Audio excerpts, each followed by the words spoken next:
मुल्क की मुआशी सूरत हाल कुछ ऐसी है कि IMF की जानिब से जो किस्त जारी होनी थी पिछले 2 महीने से उसका इंतजार किया जा रहा है, लेकिन अभी तक वो किस्त जारी नहीं हुई, जिसकी बड़ी वजह यह है कि IMF ने कहा कि जब तक सख्ती से हमारी शराइत पर अमल दरामद नहीं होगा नहीं किस्त जारी होगी। साडे नाल चंगी नहीं होनी, साडे मीन्स आवाम दे नाल कि आप ये देखें कि पहले ही ऑलरेडी हम पिस रहे हैं कि इन्फ्लेशन इज स्काई रॉकेटिंग, 26% से ज़ायद इन्फ्लेशन है, 100 रुपये की चीज़ 300 रुपये की मिल रही है, अगले दिन 400 की होती है, और अब ये जो किस्त नहीं जारी हो रही, तो इसके बाद जब ये किस्त जारी होगी तो यू कैन इमेजिन कि उसके बाद किन शराइत पे होगी, फिर मज़ीद कीमतें, ये जो आज वो थोड़ी सी खबर आ रही है ना कि गैस प्राइसेस मज़ीद बढ़ेंगी, यानी कि गैस जो दस्तयाब नहीं है वो मज़ीद बढ़ेगी, तो उसके बाद हालांकि it's the right thing to do, but still क्या होगा। खैर, इस पर कोई रिपोर्ट हम आपको दिखाते हैं और उसमें हम आपको ये बताएंगे कि IMF हमसे चाहता क्या है।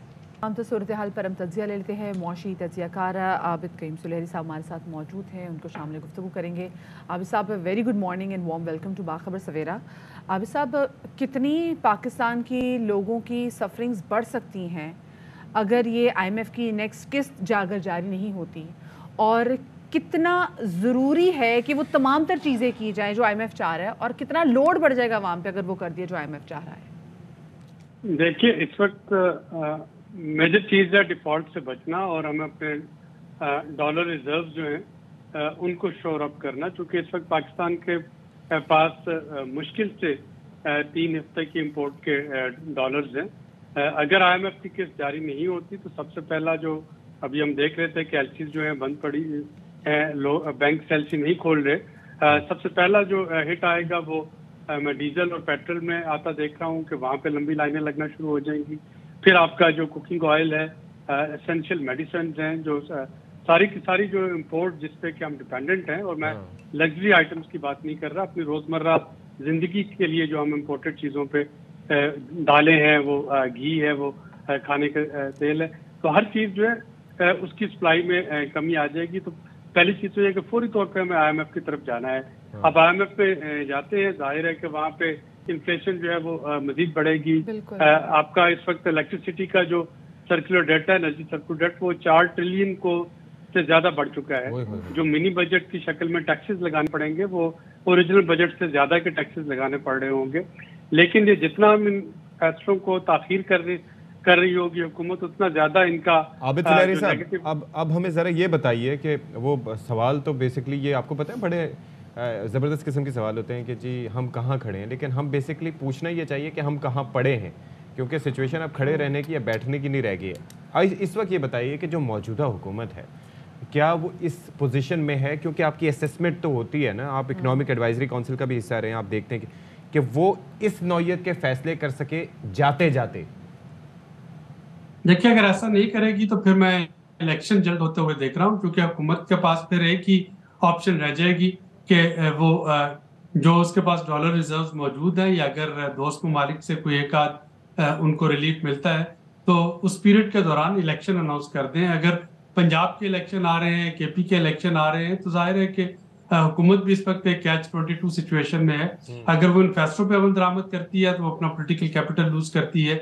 अगर वो इन फैसलों पर अमल दरामद नहीं करती और इलेक्शन भी नहीं कराती तो इसका मतलब ये होगा कि मईशत जो है वो बैंक्रप्सी की तरफ जा रही होगी, डिफॉल्ट की तरफ जा रही होगी। तो फिर तो एक ही रास्ता नजर आता है कि हुकूमत जो है वो डिफॉल्ट में जाने का सर नुकसान अवाम के लिए जरा एक्सप्लेन करें ना, कि अवाम के लिए किस तरह के उसके असरात उस पर मुरतब होंगे। बिल्कुल बिल्कुल।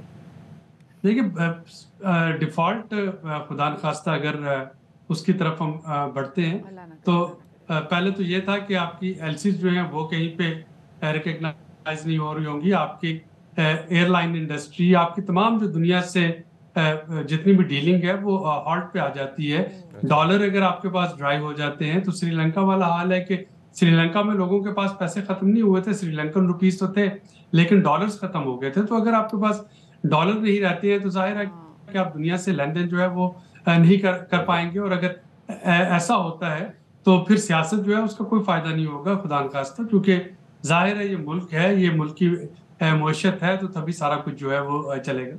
सही। अच्छा सुलेहरी साहब, ये कहेगा क्योंकि हमारे तो पाकिस्तान की इकोनॉमी की सिचुएशन ऐसी है कि आगे कुआं और पीछे खाई है, तो जिस कितनी जल्दी हम चले जाएं तो ज़्यादा बेहतर है कि जी हम उनकी वो तमाम तर बातें मान लें, क्योंकि देखें अगर अभी हम इलेक्शन की तरफ भी चले गए तो जो अगली हुकूमत आएगी उसको भी तो वो तमाम तर शराइत माननी पड़ेंगी जो IMF ने उनसे इनका मुतालबा किया था। और अगर फॉर इंस्टेंस मतलब वही हुकूमत आ जाए जो पहली हुकूमत थी तो IMF तो फिर शायद हो सकता है ज़्यादा सख्त शराइत रख दे कि जी आपने तो पहले भी बात नहीं मानी थी हमारी। जी जी, जो भी हुकूमत आएगी उसको एक इससे ज्यादा टफ प्रोग्राम IMF का निगोशिएट करना होगा और वो एक्सेप्ट करना होगा। वो जो पिछला प्रोग्राम था, अगर आप इसको अमल नहीं करते तो कोई भी हुकूमत इलेक्शन के बाद आए, हमें एक मजीद टफ IMF प्रोग्राम के लिए तैयार रहना चाहिए। इस वक्त हुकूमत को फौरी तौर पे अपनी डिसाइसिवनेस खत्म करके IMF के साथ प्रोग्राम को बहाल करना होगा, ताकि ये जो मुल्क में एक अनसर्टेनिटी चल रही है, और कल जो आपने ब्लड बाथ देखा पाकिस्तान स्टॉक एक्सचेंज में, उसका खात्मा हो सके। इस वक्त मुआशरत जो है वो बिल्कुल कसाद बाजारी और स्टैगफ्लेशन जो है उसको हम छू रहे हैं। डॉलर आप कहाँ तक जाता हुआ देख रहे हैं इस करंट सिचुएशन में, अगर यही स्टेटस को रहता है तो? देखिए, मैं इन प्रिंसिपल डॉलर पे स्पेकुलेट नहीं करता, लेकिन हमें जो डॉलर की इंटरबैंक रेट है उसको ओपन मार्केट रेट के बराबर लाना होगा। अगर नहीं लाते तो हुंडी और हवाला का सिलसिला जारी रहेगा। ग्रे मार्केट का सिलसिला जारी रहेगा। बैंकों में एक बुनियादी वजह के रेमिटेंसेस जो है वो ड्राई अप होना शुरू हो गई कि अगर मैं एक डॉलर भेजता हूँ जिसका कि मुझे ओपन मार्केट में 30 रुपए 40 रुपए ज्यादा मिल रहा है, तो मैं बैंक में क्यों भेजूंगा? तो उसको ओपन मार्केट स्मगलिंग भी बढ़ती है उससे। सर मेरे ख्याल से इसलिए तो सबसे जो अभी सबसे पहले जो चीज़ की जा सकती है वो ये भी कि अगर मैं अफगान बॉर्डर्स बंद किया जाए, क्योंकि वहाँ पे हमारे डॉलर भी स्मगल हो रहा है, करोड़ों डॉलर जा रहे हैं वहाँ पर, तो ये भी बहुत ज़्यादा ज़रूरी है जिसके फौरी तौर पे इकदाम लेने चाहिए। क्या सही पॉइंट मैंने रेज किया सर? जी, ये भी वन ऑफ द पॉइंट्स है, लेकिन असल चीज तो ये है कि आप वो नॉर्मली आने क्यों दे रहे हैं जिसकी वजह से डॉलर स्मगल हो रहा है। अगर बैंक का रेट और ओपन मार्केट के रेट में डिफरेंस नहीं रहेगा तो जाहिर है बैंक्स में आएंगे डॉलर्स। ठीक है जी, बहुत शुक्रिया आबिद सुलेहरी साहब, बड़ी मुफीद बात है कि इतना पहले 3 से 4 रुपए का डिफरेंस होता था, अब आपने इंटर बैंक और ओपन के बजाय एक ग्रे मार्केट भी खोल दिया। और जो रेमिटेंसेस भी भेजते थे वो क्यों ड्राइड अप हो गए? आप नंबर्स उठा के देख लें दिसंबर के, वो रीजन ये है कि भाई आप इंटर बैंक में रेट क्या दे रहे हैं 227-28, ओपन मार्केट में या ग्रे मार्केट में आपको 260 रुपए मिल रहा है। अब जो बंदा बाहर से पाकिस्तान पैसे भेज रहा है तो वो क्यों इस तरह से भेजेगा? जाहिर है कि वो सोचेगा कि मुझे वहां से, तो ये थोड़ा सा